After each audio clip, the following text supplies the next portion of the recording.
Hello, today I will introduce how to access to the camera after you modded the DSI and also installed the Unlauncher. So normally when you turn on, because the Unlauncher app, the system will automatically access to the modded system. So here you cannot find the camera or the folders of the games. Okay, so you need to go back to unlaunch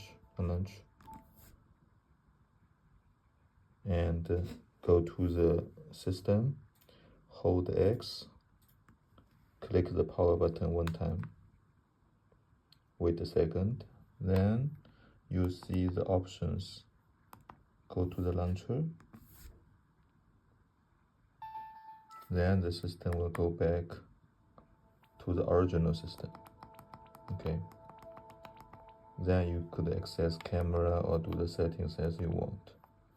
Then when you finish all this activity, just click one time the power button. The system will go back to the modded system. Yep, that's it.